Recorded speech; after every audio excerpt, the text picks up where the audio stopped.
Hello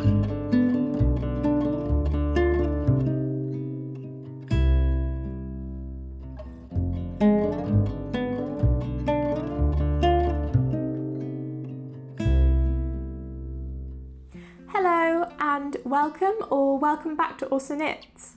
Today I want to show you some of the pretty woolly things I've been working on all the way throughout the month of April. Now, April was a pretty good month for me.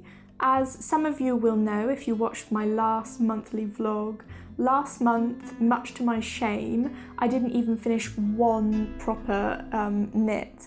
And I was really feeling like I needed to return to monogamous knitting one project at a time and just trying to get things done. And so that's what I've focused on and what I've done this month. And I'm very happy to report that I actually have 3 finished objects to show you today. So yes, monogamous knitting is working out much better for me at the moment. That doesn't mean that I won't go back to multiple whips at some point, but yeah, it's working out, so fingers crossed that I continue to see some better results doing it that way, just because I have a better headspace and just a bit more of an organised headspace and an idea of what I'm doing. So yeah, let's get into the projects. The first project I want to share with you is one that I had started in my last vlog, and that is this really gorgeous feminine chambray sweater by a French designer called Emilie Luis. And I described how I was going through Ravelry and this just really caught my eye. I saw it and I immediately fell in love with just how feminine and flouncy the collar is. I think that that's the true star of this jumper, but I have to say that the rest of it is really, really fun to knit. I absolutely sort of flew through the knitting of the body and the sleeves for this project. The construction is a raglan, which I really like. It gives it that gorgeous sort of raglan increase line that you get down either side of kind of the armpit area, and that's just a really nice touch. And then that goes into these massive billowy sleeves that I did extend a little bit because I have fairly long arms, but I did also want a really good sort of poof effect around the wrist area.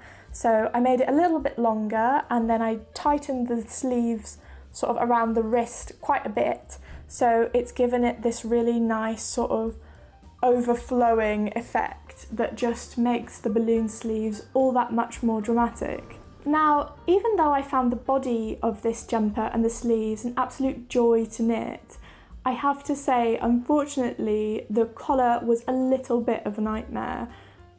It's not that the instructions aren't clear, they are good, although the bind-off section around the collar is a little bit tricky and a little bit vague. It's just, so I knit everything, I was all ready to go, and then I knit the collar. I extended it quite a bit because I think hers is about 6 centimetres, but I wanted quite a bit more drama on mine. So I made it, I think it was about 8 centimetres, just that little bit longer. And so I knit all of that, and then it comes to a point where it tells you to bind off and add the picot edge.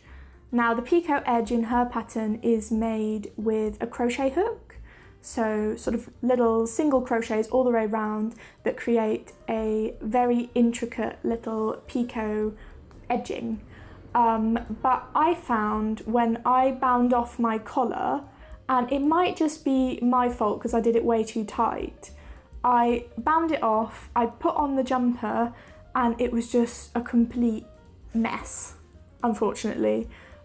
So yeah, the collar didn't lie flat at all. It sort of bunched up because it was tight and kind of clung around my shoulders, which just really wasn't the look. It just, yeah, it looked really, really silly, and I knew straight away that it wasn't going to work. So unfortunately, I had to sit down and unpick all of that really carefully. And unpicking things, I have to say, is not one of my favourite parts of knitting. I'm definitely someone who's a little bit more, oh, I made a mistake, it doesn't matter, it looks okay, I'll just leave it. But this was a massive mistake. I mean, it just looked really silly. And so I unpicked it and very carefully got the stitches back onto my needle, because of course that's always the scary thing when you rip back. I've seen some people have these fancy techniques to get the stitches onto their needle when they're ripping back, but I don't know any fancy techniques. If you happen to know any good videos to recommend that to me, let me know down below in the comments, because I'm always looking for little hacks to make the process of frogging or ripping back that little bit less tense and scary. I think frogging or sort of pulling out bits of your work does make knitting feel like a bit of an extreme sport. I mean, the adrenaline is going, you're thinking, oh my god, how many stitches am I going to drop this time? Luckily for me, on the chambray sweater, that was 0, so no stitches dropped, thank goodness. So yeah, I got all my stitches back on my needles, and then I had 2 options ahead of me. I could either try and bind off in a much looser way, so do what I had already done, and then just hope that it would work this time if I was really careful with my tension. But I still kind of felt like it was going to poof a bit and it was going to cling around my shoulders, just because I had extended the collar to make it that little bit longer. So, being the lazy knitter that I am, who is a little bit averse to trying to learn to crochet properly, I looked up picot edging, but knitted picot edging, and I was very, very happy to find this wonderful video tutorial that showed me how to bind off in a way that's really quite loose and create picots at the same time. And oh my goodness, this video was an absolute lifesaver, and I reckon that the result is as nice, if not nicer, than the way that she had originally told people to do it in her pattern. So yeah, I'm obsessed with this picot bind off. It's really simple, like very, very straightforward, and I'm really annoyed with myself because last time I checked, I couldn't find the exact same video on YouTube, but I'm hoping that editing me will be a little bit more clever, have a look in my browsing history and be able to track down that video so I can link it all for you down below. Because once you try this, you'll be like me and you'll want to put picot edging on everything, because it's so easy, but the finish just looks so neat, pretty, and just it has a real wow factor to it. I think I would really like to, in the future, maybe design something that has this picot edging in it. I don't know, maybe a camisole or sort of wrap top with picot edging. I'm not sure, but I know that it's something that I'm going to use again because I just love it. Anyway, the chambray sweater, after the trauma of trying to do the bind off for the collar, it was finally finished and I put it on, and yeah, I really adore it. I'm so happy that I decided to go for the larger collar. I would recommend that to other people who want to knit this up, because I think that it adds a lot of drama. It makes it look, it's a different look, I suppose, because hers is a little bit more dainty and delicate, but yeah, I like it. It's very feminine and it's just really pretty. I will say one thing about this pattern though. I mean, apart from the stress of the collar, the sizing did seem to be a little bit off to me.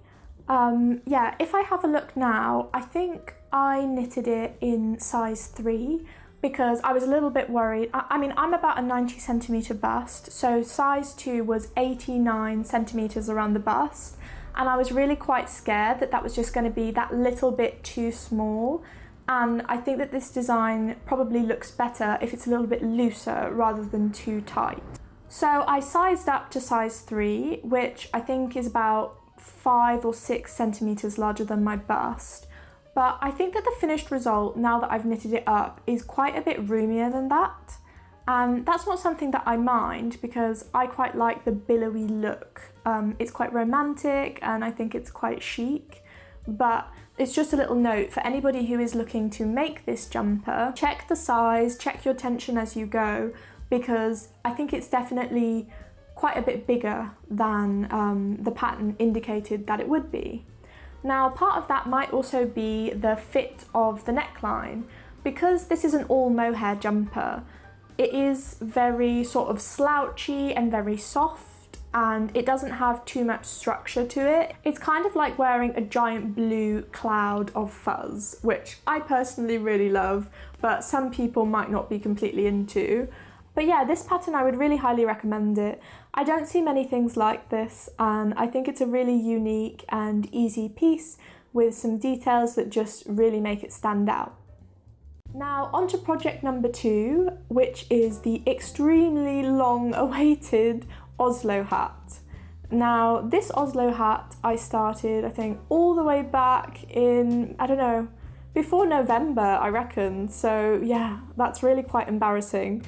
And it's kind of just been chilling at the bottom of my knitting drawer for months and months and months, because I haven't been able to get my hands on another skein of this really gorgeous cabrito yarn from Manos del Uruguay. The colourway of this one is called Wildflowers, and I think that that does really capture all of those gorgeous kind of pinks, greens and blues. It's just an extremely stunning colourway, and I held that together just with a plain simple drops baby merino, so that's nice and soft and squishy, but the mohair really stands out and really shines with this yarn. And yeah, I was so happy. So I put in my yarn order and I got the cabrito, and I was just like, finally. I will say that this dye lot is a little bit different from my previous one, and with my previous one I was fairly careful because there is so much variation in the colour of this yarn.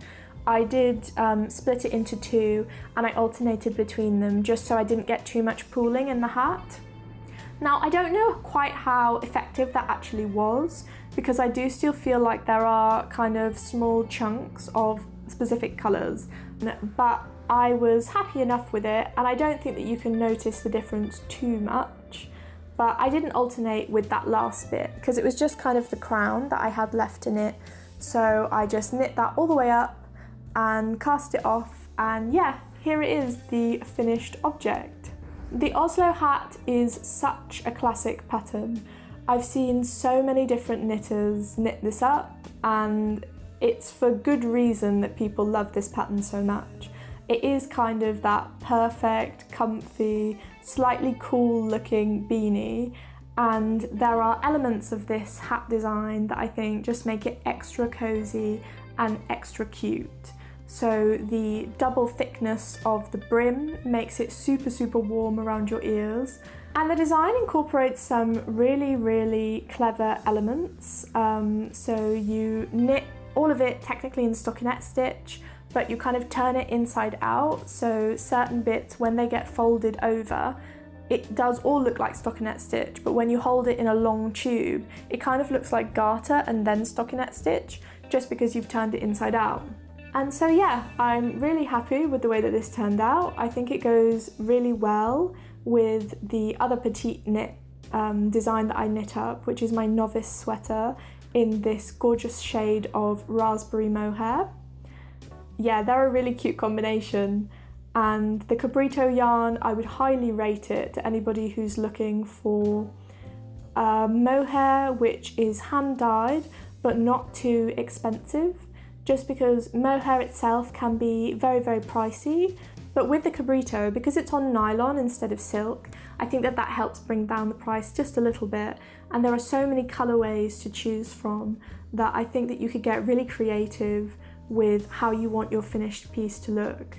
And with this yarn order that I was so excited to receive, I also got some knitting for olive merino in 2 shades. So I got this kind of grey colour, which I think is called Nordic Beach, and this lovely biscuity shade that's called Caramel.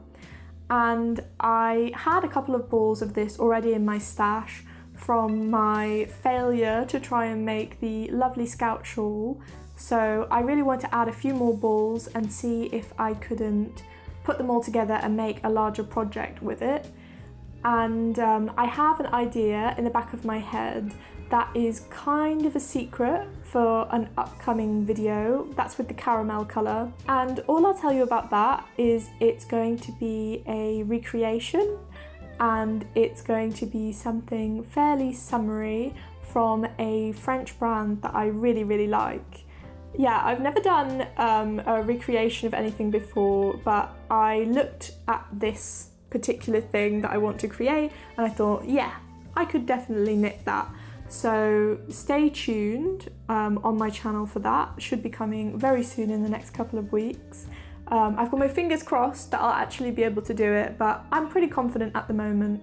And yeah, last thing, it's going to be quite summery, but I will keep the rest a secret. You'll just have to wait and find out. Now on to my third finished object. Oh, well, actually, I have told a lie. It's technically not finished yet, but this is my own design for the little neckerchief inspired by silk scarves, and I have called it for now my Camille Scarf. And I thought I like to give my knitwear sort of people's names, and Camille kind of has something a little bit French about it. It sounds quite chic. And I thought that it would be a good name for this stripy little neckerchief. This scarf I've knit up in the 2 really soft fuzzy balls of camello yarn that I got on my trip into Milan to get yarn. And this is from an absolute Aladdin's cave for knitters called Lana Industria. So if you want to check that out, I will try and link that video up above or below or wherever it is that they go.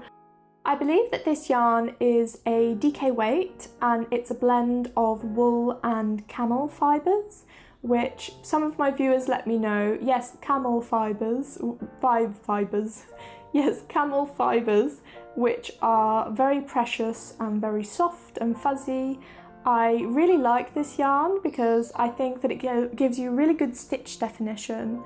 And it would be great for something like menswear, but because there is this fluffy camel fibre content to it, it's also quite forgiving, because I do find sometimes with certain yarns they tend to kind of make your stitches look a little bit wonkier than you'd hope. So if you have any uneven tension, some things can be really unforgiving.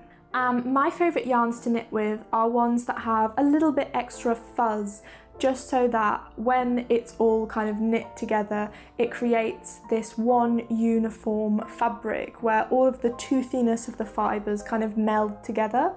I just kind of feel like that makes things look a little bit more polished and a little bit less, I don't know, homemade, I suppose, because I like things to look handmade, but I don't want them to look too homemade. I don't know if that's a proper distinction, but that's kind of how I say it to myself in my head. So yeah, this is a great yarn just because it's really forgiving and it does hide any sort of uneven, dodgy, wonky bits. This is my first time ever working with camel fibres, and I would definitely keep my eye out for them again. And I'm happy that I chose this for this little scarf because I wanted to, as I said, recreate something similar to a silk neckerchief. And as you can see by what I'm wearing, the weather here is really quite weird. So we get some really hot days. I think next week it's supposed to go up near 30, but at the moment it's cold and drizzly, and I'm really wrapped up in my lovely squishy holly jumper. So I think that this little scarf will actually come in handy at the moment, because you never know just how cold it's going to get. I'm really happy with the way that it's developing at the moment. I went through so many iterations of this design because I had a lot of ideas, but when I actually started executing them, I wasn't entirely happy with the way that it was looking or the kind of dimensions of it as I did specific increases. So I ripped it all back loads of times and started over probably about 3 or 4 times now, but I am really hoping that this will be sorted and kind of the final draft. So I'll give you a look of how it's turning out. Even though this is actually really quite a simple design, I've included some elements in the pattern writing that allow it to have that very clean and polished final look, because that was kind of my main focus with this pattern, and sort of the reason why it took me so long and so many iterations to finally get it right. And just to let you all know, the best place if you're interested in testing this, because the testing call should be out very, very soon, the best place to contact me about any of my designs, or if you want to test something, or if you just want to say hi, is probably Instagram, which I will link down below for you. And on that note, I want to say a big thank you to anyone who wrote me a really nice comment or liked my last video, which was the 10 free spring patterns. I really enjoy making those free pattern videos just because I kind of feel, I mean, knitting obviously is my hobby, but it's kind of my hobby in a very hardcore way, and I feel like looking for patterns or going through Ravelry is kind of my hobby within a hobby in a weird sense. And a big thanks and hello to any new subscribers after that video. There are a couple more of you now, and it just means a lot to me. I like sharing all of my knitting content with you, and I'm really hoping that in the next few months I'll be able to get quite a bit more up on here. So thanks so much for liking, subscribing and watching this video. I'll see you very soon. Bye!